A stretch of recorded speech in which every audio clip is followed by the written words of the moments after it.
Hello everybody, welcome back to Gelvin Valley, Farming Simulator 15. We have finished harvest, so I think we are dealing with the straw and cleaning things up. After harvests have went quite a bit quicker than I think they have in the past, just by virtue of having a larger header on our combine, which suits me fine. Trying to remember, I'm down in this last little field. Now I'm wondering if I finished what I did over in this field. Yeah, well. Oh, I think I'm getting old. I can't remember what I've done and what I haven't. But judging from the fact that there are still people who listen to these, actually maybe I shouldn't make that assumption. I'm saying this, I think this one here is my 108th episode on this particular map, so maybe there aren't anybody watching anymore. Maybe they all got bored. I can't say I would blame them. So actually, I've been thinking about what to do with the baling this go around. I know well, I guess I didn't record it, but I know earlier on, before I started recording these episodes, I'm pretty sure I hired a square baler, or rented rather, and used it to do some hay, which basically was a disaster because the hay wasn't worth much, and so I lost even more money, it felt like. But I do have that round baler, and I'm wondering if, just like using a larger header for the harvest, if I could make the baling process go a little bit quicker just by using a square baler. So I'm thinking of selling the one that I have and just renting one. And I gotta say, having that particular mod where you can rent something for pennies on the dollar, it really makes you wonder why you would own any equipment when it's so cheap to lease something, maybe outside of motive power, with tractors or whatnot. It hardly seems worth owning some of this other equipment. Look at some of it there. I got a front loader, not sure I need it. I have this tedder. I have a mower, which I used on the hay. I don't know when I'm next going to use it. Anywho, there's my baler. I think what I'm going to do, I seem to recall when something was taken back to the source, or something was taken clear over to the store, rather, you ended up getting a little bit more for it. So I think maybe I'm just going to tow my baler over there rather than selling it here. But I just remembered something else. Let me see where the prices are, because maybe, yeah, I like seeing that. Okay, wheat's going up. That's handy. Hey, there we go. Okay, I think, you know what, scratch that. We're going to wait to bale for a little bit. I'm going to lease a truck and we're going to start selling some wheat. I've waited a long time in here till the price could get above 200. So maybe it'll keep sneaking up there. I'm gonna lease that. Let me dispense with the trailer here. I'm just gonna park this along here. And the beauty of doing this is I can drive this home. So let me go find it. Aha, this one here. We're gonna rent it, and Now this is 15,000 liters. How many liters do I have? Let me just go back and see here. I have 195,000. So at 180. Okay, you know,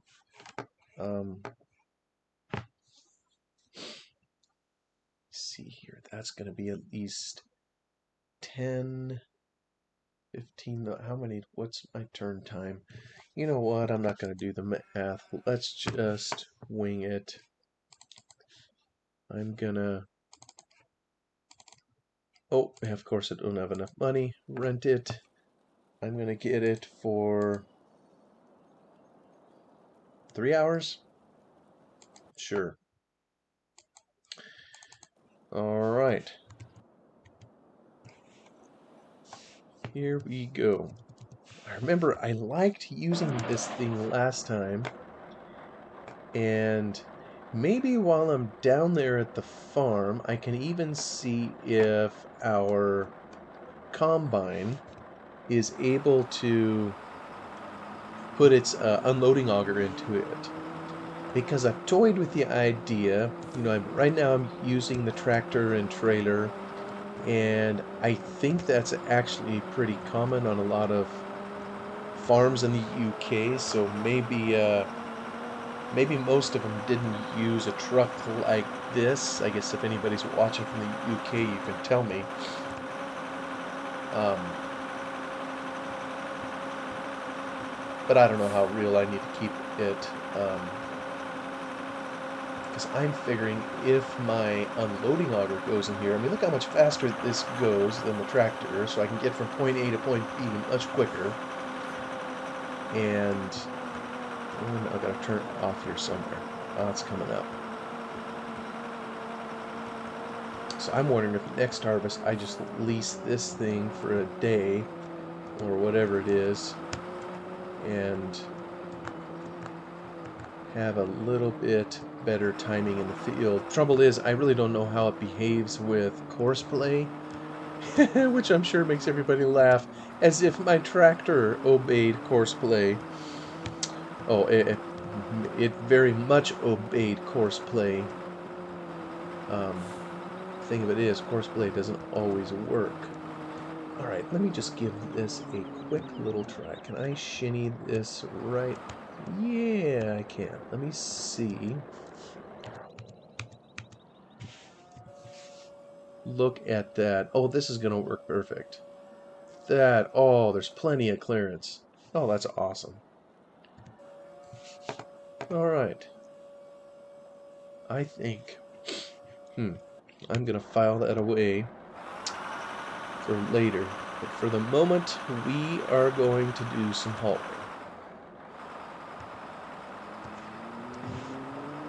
I even think I have a course. I gotta babysit the thing. I have a course. Let's see if I can do it without cracking up on my way there.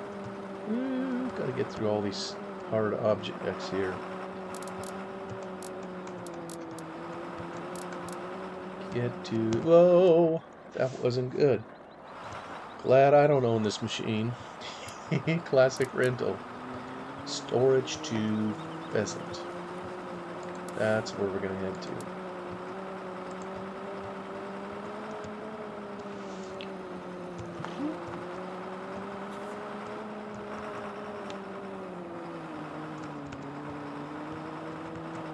Yeah, maybe not much for an interior, but I like this little truck.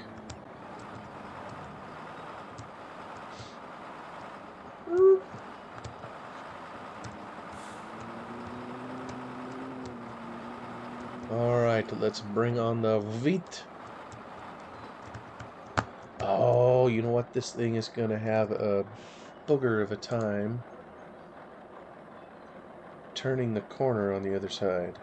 I wonder if I need to just back up and head off to the left over here. I think that's what I'm going to do. Oh, wait a minute. This hauls more than I was thinking. 25,000. Okay, so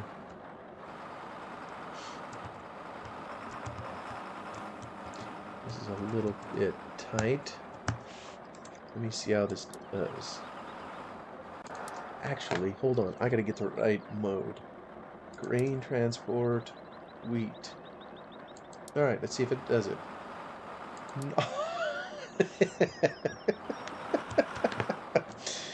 Classic courseplay.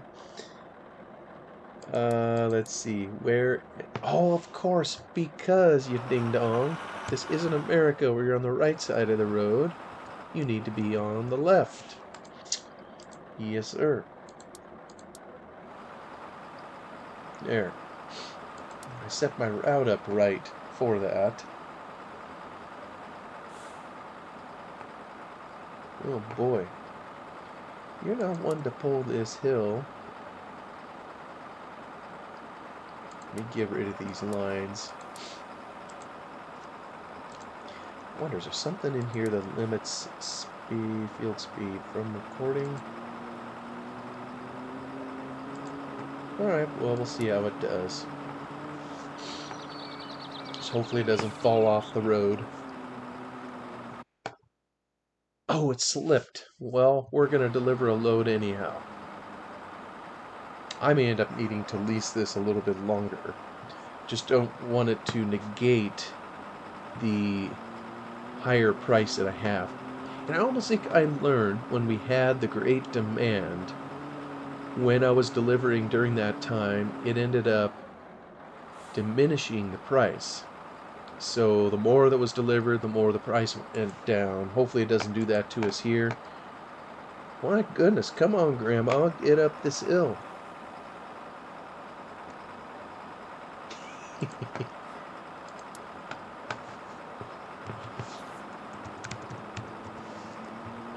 Maybe get a picture here. Hauling grain.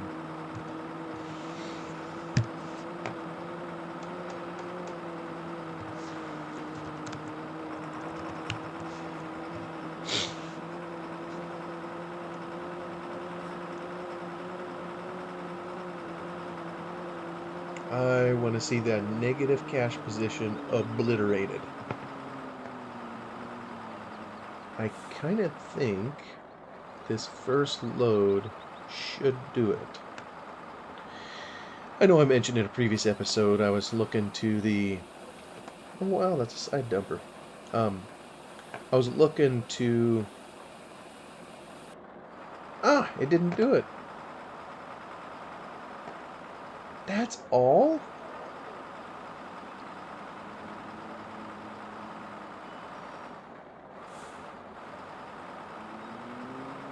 Wait a minute. I just delivered 25,000 liters of wheat, and all I got was... Is that right? Alright.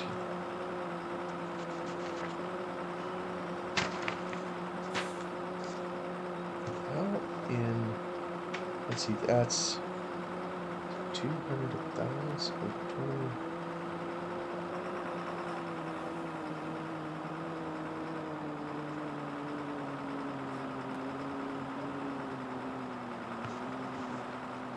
Well, I guess that's right.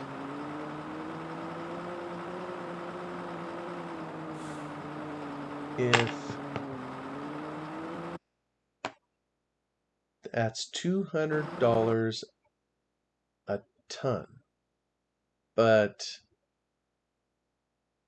how is that? So is that 200 per thousand? Is that how that goes per 1,000 liters? So 25,000 liters, 25 times 200 would be $5,000. Okay, well, it's probably like modern farmers today. We all think our stuff is worth way more than it actually is, so I guess it isn't. I just thought a $4,000 or $5,000 trip is what the tractor had when it would deliver stuff, and it was a much smaller trailer capacity, so yeah, I just can't wait to be out of debt. But I guess it's going to take a little more than... please stay there. Maybe... Is a change only once an hour? Maybe I can get through this hour and take most of what I have here up to sell? Maybe? We shall see.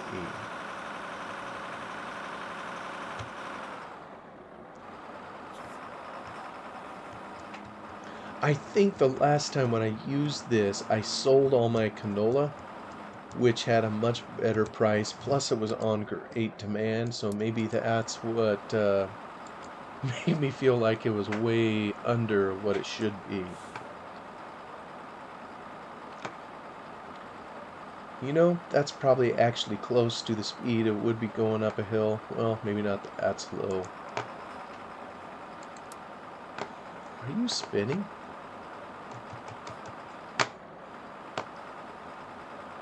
I almost think it was. I wonder if there's a setting where I can put it on four-wheel drive. Always. All right. We're activating that. That was a blunder. So hopefully we're always climbing the hill. Anyway, for anybody watching this, we're obviously trying to make a little bit of money, capitalizing on a price of wheat that has come up. Don't know how long it's going to be that way. Hopefully barley kind of holds. Don't know if we need to try to transport it to market while the price is still up there. Maybe we should, because I don't know. I badly need to create a mod that records the prices so we can kind of get some idea of what is high and what is low.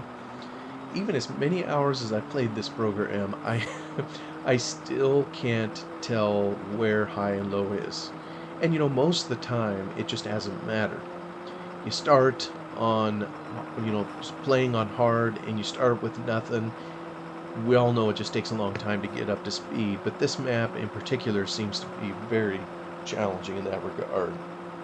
But in the past, I can't say I've ever really paid attention to the prices. I just sold when I wanted to sell, or when I had it. If I needed money, I took it to market, irrespective of price. So it's not really something I've ever paid attention to or been forced to. But in here, in this one here, I've had to focus on it a bit more. Well, we're getting closer and closer. Maybe next load we'll be out of the woods. Yep, it's hanging tight on the price. And like I say, maybe what I'll do is just empty storage while I'm at it. I know that doesn't make for very exciting watching, but I gotta say it's exciting to me to see the negative number go down on the upper right.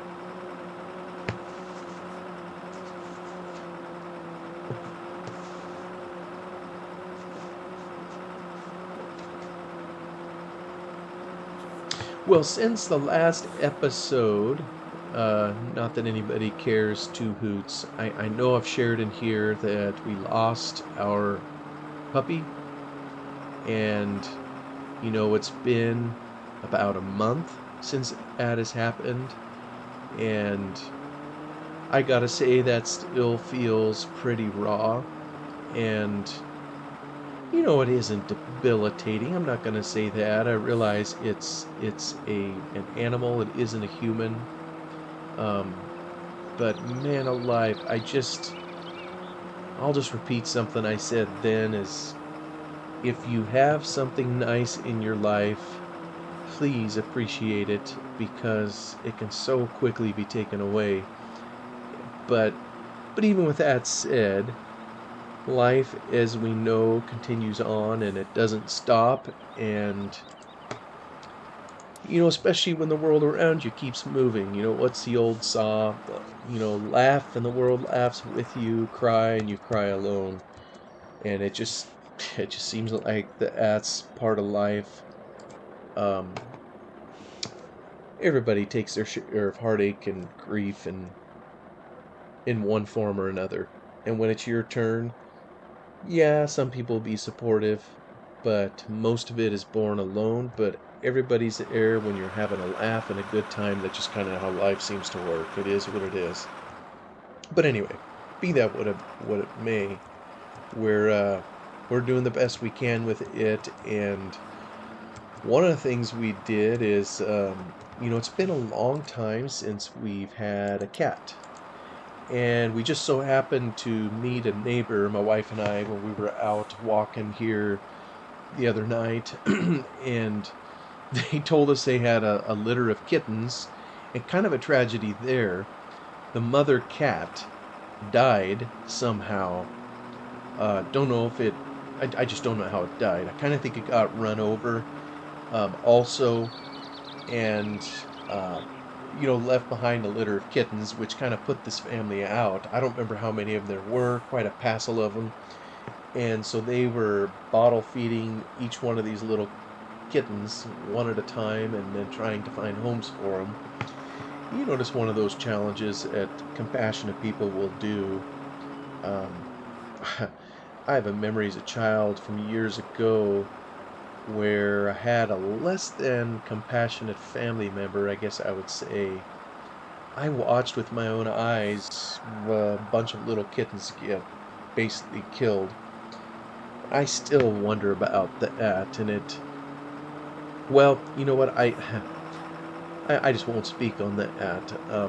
I know there's varying degrees of affection for animals in this world, and some have more than others. So, but anyway, they had a couple kittens that weren't spoken for, and they sent over a picture, and it just blew me away. It's a little black cat, and he has white on his tummy and white on his paws. And what's remarkable about that to me is it's virtually identical to the coloring of our dog. Not the one that died or got ran over, but the one that we still have. And the name of our dog is Empress, um, Empress. And so this little kitten, we have named him Emperor. That is Empurror. We figured that was a clever little play on words. Maybe nobody else thinks so. But it's just the cutest little thing. And it's amazing how a little animal like that just steals your heart and can reach in and grab something, a part of you, and make you smile even when you've had a crummy day. Um, he doesn't. He's always has a good day, or at least it seems to me. Um, and little kittens are so playful. Just watching them bat away at this, at the other, zipping here and there. I was telling somebody we need to get get our hands on one of those laser pointers. I know they're a lot of fun with cats, watching them chase that little red dot. Um, but for the moment, I mean, he's just a bundle of fun, just a tiny little thing. The challenge is the meeting of the minds, if you will, between our dog and our kitten. And unfortunately, what it's meant is we've had to keep our kitten kind of inside a kennel. Actually, the kennel is the one that we used for our dog, that got ran over. It was her kennel. So it's this big old kennel, and the little kitten kind of rattles around in there like a BB in a boxcar. Um, but that's kind of his home at the moment. Unfortunately, we have to kind of keep him in there more than I'd like versus letting him roam free more. Um, and we got to keep him in there most of the day because our other puppy, the one that's still living, roams around, and we have her kind of on one of those electronic collar fences. And so what we're afraid is that when we're all gone for the day, that something, you fill in the blank, will happen, and little Emperor will be no more. So our dog seems to be taking it okay at the moment. I thought she would just growl at the cat, when he first came around. And at first, the cat, did typical cat things. It raised its back, it hissed, the fur raised up and all that. But now it's like he doesn't care two hoots about the dog. He marches under the dog, by the dog's nose, over his paws. He even one time, I think, plopped onto his back and zipped off. And our dog, meanwhile, is trying to figure out what the Sam Hill is going on with this little fur ball that walks around, with no fear at all. And I think as long as the kitten remembers to retract its little claws when it's playing around, because I mean it's rolling all over the place, it's batting at the dog's feet, it's patted its head. I mean, that's how close in proximity these have been. What I worry about is the moment the kitten accidentally or deliberately, whatever reason, has one of his tiny little claws extended, and if he just grabs the nose of the dog, I'm afraid it's all going to be over with. As soon as it hurts the dog in some way, and Empress thinks it's a danger, um, well, something bad could happen. So I don't know if we just need to try to keep them as separate as we can while the kitten grows up, becomes a cat, and matures a little bit, and maybe realizes, hey, this is a dog. It's bigger than me. I can't just take a pass at it unless my life's in danger, or else this dog is going to have me for lunch.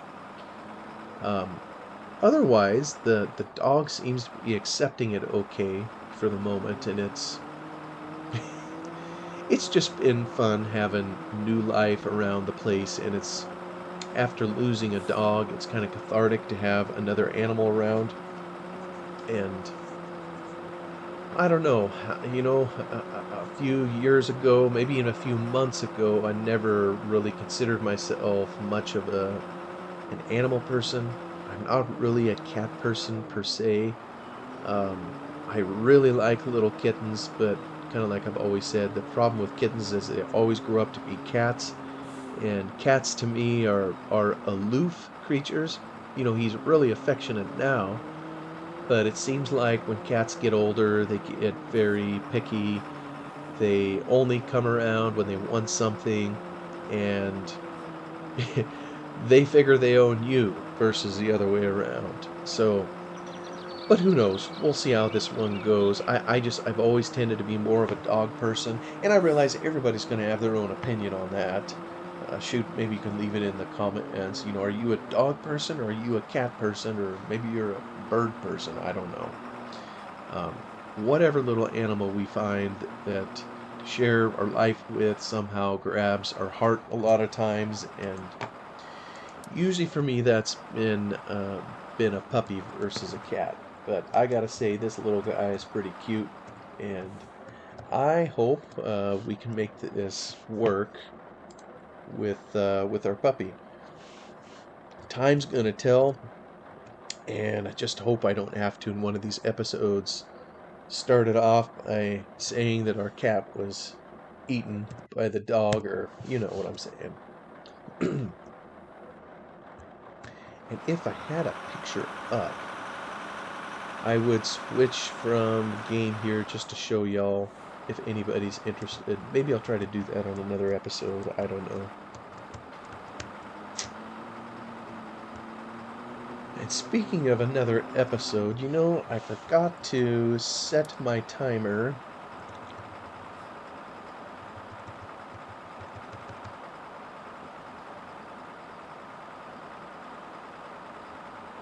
It's interesting. I'm watching. I wonder if this is following the speed. No, it couldn't be. I think it gets up to max speed. It just looks like the cruise control. Yeah, that must be a force play thing. Who knows? All I know is I am positive on my cash, and that feels really, really good. Because there was a boatload of debt paid off. I think I got lucky having that great demand happen when it did. So we capitalized on that, And now we're getting some cash. Still got debts to pay off. But I think the next debt that I take out, I'm gonna be taking a much bigger loan. And last time I just took out too tiny of a loan because I didn't know what I was doing with the Bank of Hagestad mod. So I think if I take out a larger one, it'll allow me to buy more ground, and hopefully I can bring in more stuff that helps me pay it off quicker. Or so goes the thought. But we shall see. Well, like I say, I didn't start a timer, but I'm pretty sure I've made it through another half hour, so I think I will cut the episode there. Thank you all so much for spending a little time here, just even if it's to hear about a silly cat. But I appreciate you spending some time here. So hope you all have a wonderful day, and I will see you on the next one. Goodbye for now.